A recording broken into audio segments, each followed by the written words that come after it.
a la imagen. El contexto más cercano, prácticamente el cotexto de la imagen, es el texto. Entonces, tenemos un vertimiento referencial del texto en la imagen, ¿no? Entonces, sí tenemos una contextualización, la más importante, ¿no? El texto, bueno, la imagen en el texto, y por otro lado tenemos un vertimiento referencial, es decir, los referentes del texto pasan en la imagen, ¿no? Y escogí la literatura fantástica porque es una literatura que incentiva mucho el imaginario, hay un despliegue de ilustración de lo icónico, ¿no? De la ilustración, es un espacio donde entra mucho la ilustración y el producto siempre es un intertexto, ¿no? Texto-imagen, ¿no? Y la sintaxis semántica, es decir, el sentido, sale de la puesta en escena de un diálogo entre el texto y la imagen, ¿no? Y el puente está hecho de referentes, ¿no? Referentes que pasan del texto a la imagen y además le da al lector un espacio para que él intervenga con su propia interpretación. Acá tienen una ilustración de carátula del gato negro de Poe por Luis Scafati. Y como les he dicho en otra oportunidad, la carátula o la portada de un libro tiene que ver con, bueno, en este caso con la ilustración misma del gato negro, ¿no? Y de alguna manera con todo el libro. Entonces es una colección de cuentos, pero se escoge la ilustración de un cuento específico del gato negro, pero el ambiente de misterio y de peligro y de curiosidad, ¿no? Está en toda la antología, ¿no? ¿Qué aporta la imagen a la literatura fantástica? ¿Por qué tanto ahora la literatura fantástica es la receptora de ilustración? Bueno, porque de por sí la literatura fantástica lo hace a uno ingresar en su propio imaginario e inventar cosas. Pero al parecer últimamente el imaginario de nosotros es como más pobre, no tan capaz de, a partir de un texto, de crear su propia película, ¿no? Entonces necesita de una ayuda, y esta ayuda es la imagen que ayuda para crear un mundo irreal y que lo desliza de lo real a lo irreal, y el lector así puede reconocer, pero también puede ilusionarse con este mundo diferente, ¿no? Pero sí tiene mucho que ver con la necesidad, ¿no? Del lector de tener un apoyo para su imaginario, ¿no? Miremos, por ejemplo, el Necronomicon de Lovecraft, ¿no? Ilustrado por Giger, ¿no? Donde usa varios referentes culturales. Referentes culturales que vienen de lenguaje alquímico, que vienen de representación del diablo, de la Edad Media, ¿no? Entonces, igual son carátulas, ¿no? Ya saben que es un libro de brujería, supuestamente, que igual hay la duda si él lo ha inventado o lo ha encontrado. Él habla siempre de que él lo ha encontrado, habló, no, ya no vive Lovecraft, de que él lo haya encontrado, pero en realidad muchos sospechan que él lo ha inventado de A a Z, ¿no? Y hay muchos ilustradores que se han dedicado a ilustrar este libro. Es como un libro famoso y que muchos lo consideran práctico, ¿no? Son estos círculos que se hacen en el piso y con formas para invocar seres o para viajar por tiempos y espacios, ¿no? Pues hay gente que sí se lo toma muy en serio, ¿no? Y muchos desean tener este libro. Cuando llegó a Lima, hubo inscripciones previas en las librerías meses antes de que llegue para ir preventas, ¿no? Así era de esperado y de deseado, ¿no?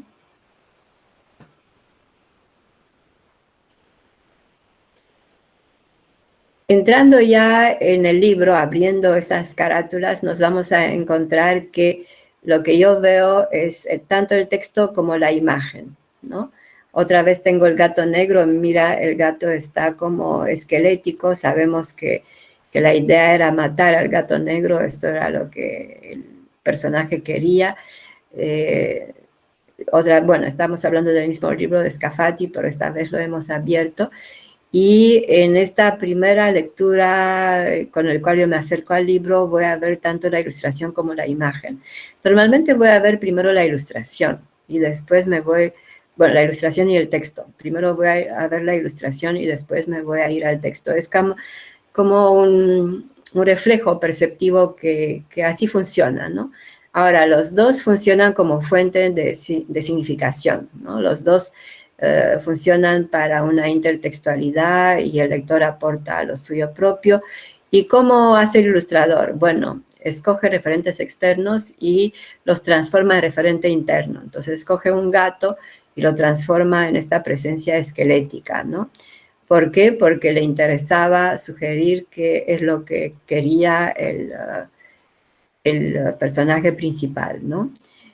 Puede haber muchos cambios, pueden haber adiciones, supresiones, modulaciones, reestructuraciones, asociaciones inéditas. En este caso es una modulación, es decir, pasa del gato vivo al gato muerto, al gato esquelético, ¿no? Es una modulación, es un punto de vista diferente de la idea del gato, ¿no? Y bueno, en este caso solo tenemos una imagen, un signo, pero normalmente cuando hay más signos hay también una isotopía, es decir, se juntan las diferentes imágenes o diferentes signos para decir algo. La acción, todo se junta en la acción totalizadora de la memoria, ¿no? La memoria tiene esta ventaja de juntar las cosas en la mente y de obligar a encontrar una coherencia dentro de la cohesión o incluso de la dispersión de la página, ¿no? Y yo veo el texto y veo la imagen, cada estructura me dice algo, el texto me dice algo, la imagen me dice algo, pueden ser más cercanos o más lejanos, como vimos en otra oportunidad. Y bueno, y tenemos también esta referencialización intertextual texto-imagen y también la referencialización del personaje con referentes externos.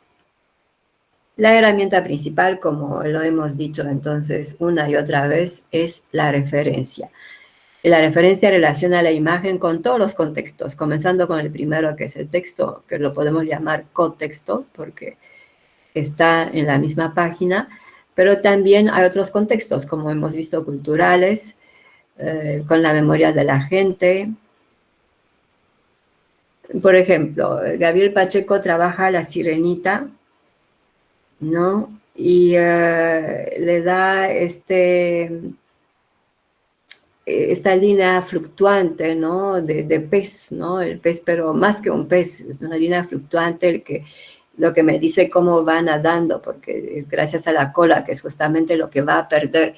Y tengo que pensar, porque es lo que más me llama la atención, no es tanto ni ella, ni su pelo, ni escuchar la música en la concha, sino es esta cola que es lo que ella va a perder y que es la que la hace mover, le da esta onda mágica, ¿no? Del movimiento y que la emparenta con todo el reino de las aguas, ¿no? Entonces, allá también veo que hay una diferencia evidente de las colas de peces, ¿no?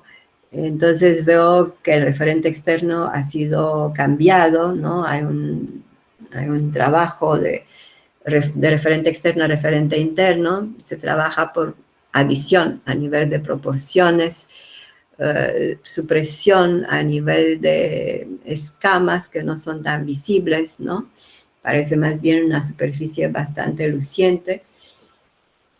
Y es el principal fenómeno que nos interesa acá, el cambio del referente externo al referente interno, ¿no? Y vemos acá también las dimensiones, ¿no?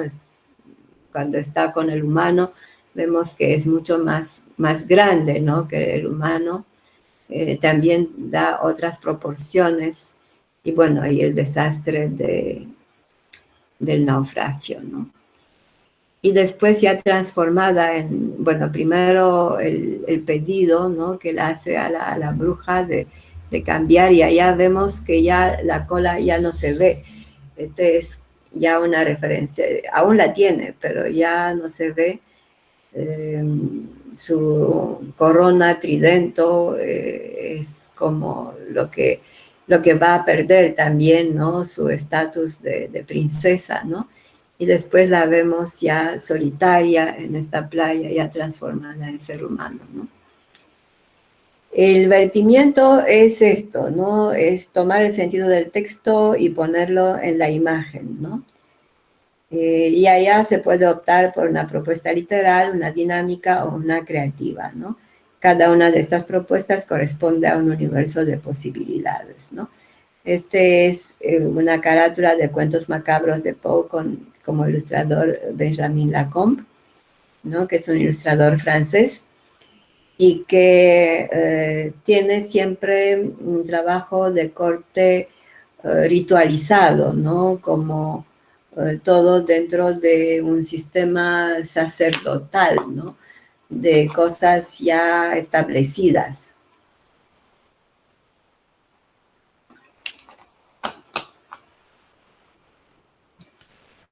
Bueno, la propuesta literal es la imagen fiel, es donde el vertimiento es lo más completo que se pueda. Nunca es completamente completo, porque no se puede poner todo el texto en una imagen. Se pone una parte, ¿no? Siempre hay que dejar cosas al lado, ¿no? E incluso así se pueden añadir pequeñas cosas, suprimir algunas cosas, ¿no? Tampoco es que no hay ligeros cambios, ¿no? Pero la idea es la fidelidad la más fuerte posible. Esto se usa mucho para la literatura clásica, sobre todo la que se dirige a un público juvenil de colegio, ¿no? Que se supone que va a leer más fácil la literatura universal con ayuda de las ilustraciones, ¿no? Es como la ilustración de Javier Serrano de La Cruz del Diablo de Gustavo Adolfo Becker, ¿no? Que son ilustraciones que son fieles al texto, ¿no? La propuesta dinámica es la propuesta más interesante y la más usada actualmente, en que el artista ilustrador, el artista visual interviene de manera dinámica, ¿no? E interpreta. Puede hacer muchos cambios, puede cambiar de estados a acciones, por ejemplo, de algo de correr a alguien que esté ya llegado a un punto de llegada, pues respirando difícilmente, o modulaciones, cambio del punto de vista, o reestructuración, hacer composición personal de la escena. Están los elementos que están en el texto, pero los pone a su manera. Esto es muy importante, las tres categorías es lo más importante de la clase de hoy. Omisiones, ¿no? Puede suprimir elementos porque por alguna razón no le cuadra para construir personajes, objetos, ambientes. Puede ser adiciones, añade cosas, reducciones, simplifica. Como sea, estamos hablando de una retextualización visual en un lenguaje que recaba lo que hay en el texto, pero lo plantea dentro de la lectura, dentro de la visión y dentro de lo que el ilustrador quiere decir. Esto yo la llamo la imagen estratégica. Y es el que usa, por ejemplo, Lovecraft, lo que usa Santiago Caruso para el horror de Dunwich de Lovecraft, ¿no? Donde procede a estas intervenciones, a la interpretación de él, igual para El monje y la hija del verdugo de Bierce, igual Santiago Caruso. Y finalmente tenemos la propuesta creativa o la imagen paradójica, donde hay cambios radicales, ¿no? Cambios radicales en que se generan completamente nuevos sentidos. Normalmente es lo que son los más revolucionarios, digamos, y los que no solo dan su interpretación, sino cambian el texto, ¿no? Cambian el mensaje, de repente no la letra, pero el mensaje del texto lo cambian a través de su interpretación. De allá es solo un paso para la novela gráfica, porque la novela gráfica ya no usa el texto, sino solo extractos o resúmenes, y allá es más fácil cambiar el texto, ¿no? A la manera de que el texto termina supeditado a la ilustración, apoya a la ilustración. Esto es, por ejemplo, Ana Juan, la ilustradora española, hace este tipo de trabajo en Otra vuelta de tuerca de Henry James, donde hay imágenes que para nada están presentes en el texto. Nada que ver, no, simplemente no existen. Son símbolos completos, ¿no? De imaginario, como del sueño del subconsciente de esta institutriz. Tiene mucho que ver con la historia, evidentemente. Es una institutriz que está a cargo de 2 niños y que tiene la idea de que los niños están bajo la influencia de fuerzas maléficas, ¿no? De un excriado que murió y de su amante que había sido su antigua institutriz, y que hablan con ellos como fantasmas y que esos los siguen educando para ser seres malignos, seres malos, ¿no? Entonces, y bueno, y procede a medidas así, se pone como histérica, ¿no? En verdad es como una crisis de histeria total, y finalmente en este intento de proteger a los niños, uno de los niños muere, ¿no? Le da un infarto, ¿no? Y esto podría ser los sueños de ella, podría ser lo que hay en el interior de ella, porque siempre hay la duda, como en las novelas fantásticas perfectas, y esta es una novela fantástica perfecta, hay la duda si realmente existen estos seres sobrenaturales o todo es la invención de la locura de esta institutriz, que es lo que la ama de casa, la ama de llaves, ¿no? Que convive con ella, protegiendo a estos niños que son huérfanos y están a cargo de un tío que vive en otra ciudad, ¿no? Entonces está ya solo los sirvientes, la ama de llaves y la institutriz, ¿no? Entonces la ama de llaves supone, ella no ve ningún fantasma, no ve ningún símbolo de nada, y supone que la institutriz está loca, ¿no? Entonces, y la institutriz, al contrario, que es su relato, ¿no? Ve todo eso y está convencida de que lo sobrenatural existe, ¿no? Entonces podría ser la entrada en el subconsciente y mostrar cosas que no se dicen, es como una interpretación total de la novela, entrando en estratos que el texto no los dice, ¿no?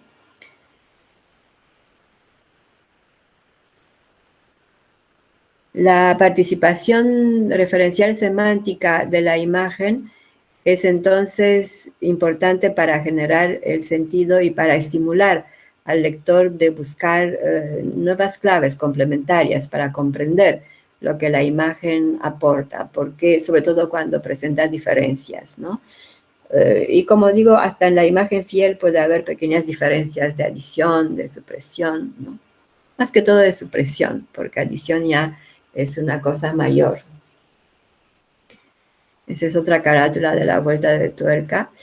Y el lector se encuentra inmerso en una polifonía discursiva, ¿no? Se encuentra inmerso en estas 2 voces, la voz del autor del texto y la voz del ilustrador. El aporte referencial, ya lo hemos visto en Ana Juan, acá es La Bella y la Bestia, pero también está en otros ilustradores, en Scafati, que ya lo conocemos, es un argentino, Drácula de Stoker, Marcia Schwartz y Fernando Bedoya para el Golem de Gustav Meyrink, Scafati otra vez para la ilustración de la Metamorfosis de Kafka. Y llegamos con eso a una segunda parte en que nos referimos simplemente y solamente a ilustraciones sobre Borges. Nos interesa, por ejemplo, que las ilustraciones de Borges de diferentes autores evidentemente van a usar diferentes referencializaciones. Pertenecen al mismo contexto, porque estamos hablando de un contexto contemporáneo, no vamos a dividir el contexto por décadas, ¿no? Es un contexto contemporáneo Y la obra de Borges es una obra muy contemporánea en el sentido de vivir en un laberinto, la importancia del sueño, de tomar decisiones. No sabe si el Aleph, por ejemplo, que tú podías ver todo el mundo en el techo, no había internet, ahora se realizó completamente por el internet. Y podemos ver qué tan diferente en estilo, no vamos a analizar cada uno esta vez, sino los que nos interesa es la diferencia de referencias y de estilos, porque no es solo cómo trabajo la referencia desde el punto de vista de la intertextualidad, sino qué estilo le da cada ilustrador.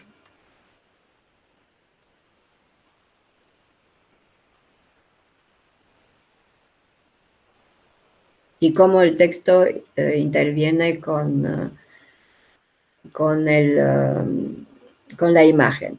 Un caso especial es la Biblioteca de Babel. La Biblioteca de Babel es un símbolo del universo, el universo biblioteca, que es un inmenso laberinto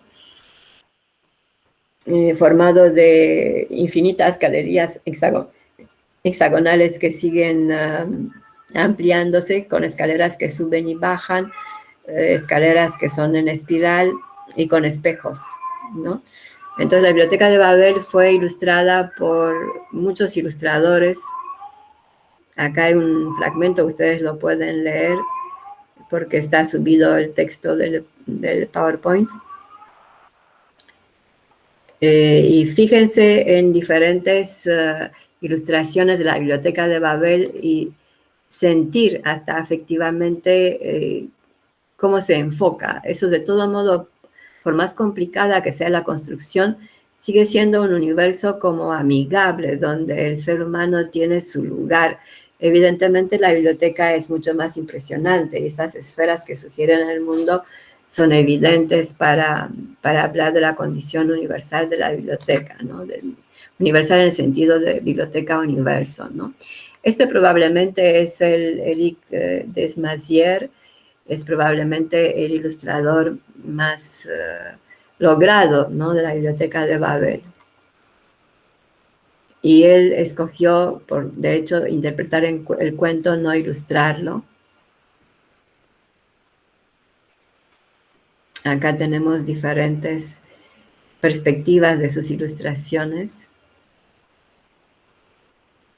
Fíjense el vértigo, porque hay una sensación tremenda de vértigo y de estar perdido en toda esta construcción, las líneas que no son rectas, ¿no? Que son ondulantes, ¿no? Esto es importante porque son envolventes y no son estables, por lo mismo que parecen, la línea curva siempre sugiere movimiento,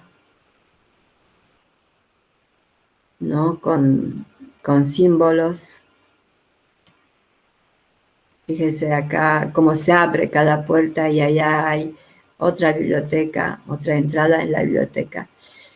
Esta es una biblioteca que ha tomado más en directo la idea del laberinto de Marc-Antoine Mathieu. Entonces es una biblioteca laberinto, de hecho, con sus espirales. La biblioteca de Andrew de Graaf, que ya llega a una creación matematizada, en que lo que rige es la infinidad de los hexágonos y la expansión de los hexágonos. Hay versiones en 3D de Alex Warren y de Jamie Savinsky.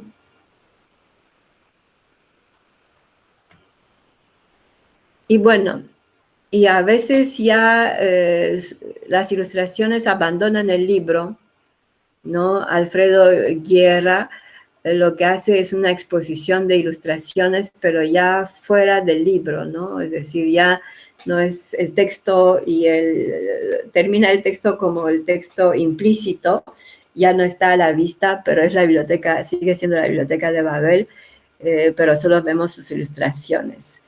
Y también hace ilustraciones de otras obras de Borges, ¿no? Y en 2011 presenta en el Centro Cultural La Recoleta de Buenos Aires todas estas obras con seres imaginarios, bibliotecas infinitas, ciudades de inmortales, todas inspiradas en Borges, pero ya sin sin los textos, desprendidos, como que la ilustración ha dado un paso en adelante y se ha desprendido.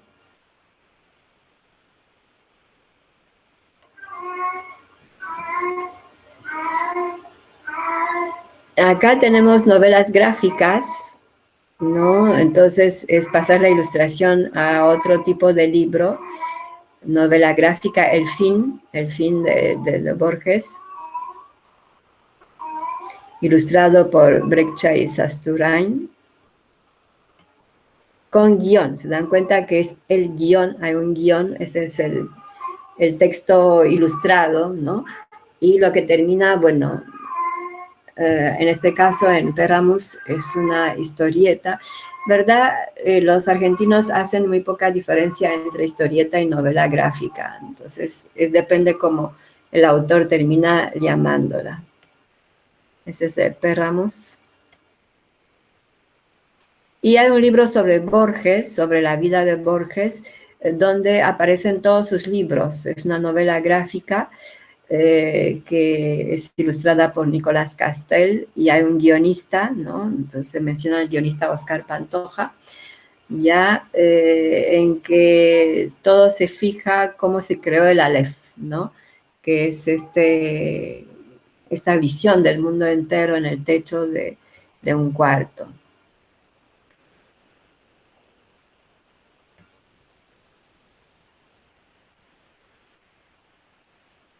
Otro ejercicio interesante es un libro en que se explora, se ilustra a Borges junto con Kafka. Borges ha sido un gran admirador de Kafka, ha sido un promotor de Kafka, traductor de Kafka, ¿no?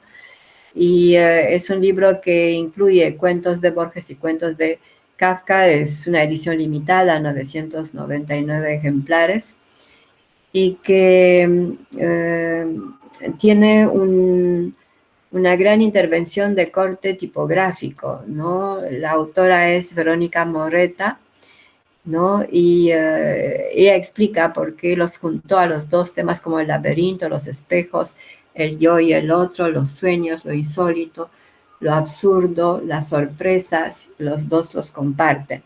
Y también plantea la estética que va a usar, que es una estética tipográfica que se llama el letrismo, de Isidor Isú, ¿no? En que se hace como inspirada en la poesía visual, ¿no? La construcción tipográfica y la construcción del texto, ¿no? Es una imagen, ¿no? Y bueno, dice ella, cada relato ha sido respetado en su totalidad, cada palabra, cada signo de puntuación están ubicados siguiendo fielmente el escrito original. Como ejemplo, el laberinto de Borges, vemos cómo el autor va construyendo oración tras oración, repitiendo exactamente las palabras de la primera en la segunda y así sucesivamente hasta el final. Van a ver lo diferente que se ve, lo interesante que se ve el resultado. Es así. Es una fusión de texto e imagen.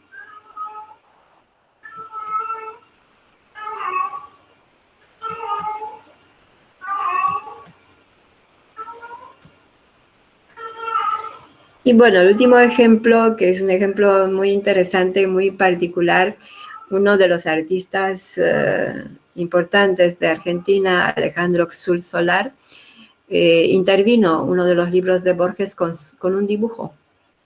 Se ha hecho, bueno, es una edición del 28, intervenida por el artista, y ahora se ha hecho una edición pero limitada, ¿no? de este libro con intervenciones. Entonces es un artista que interviene encima de Agrar el libro y lo interviene encima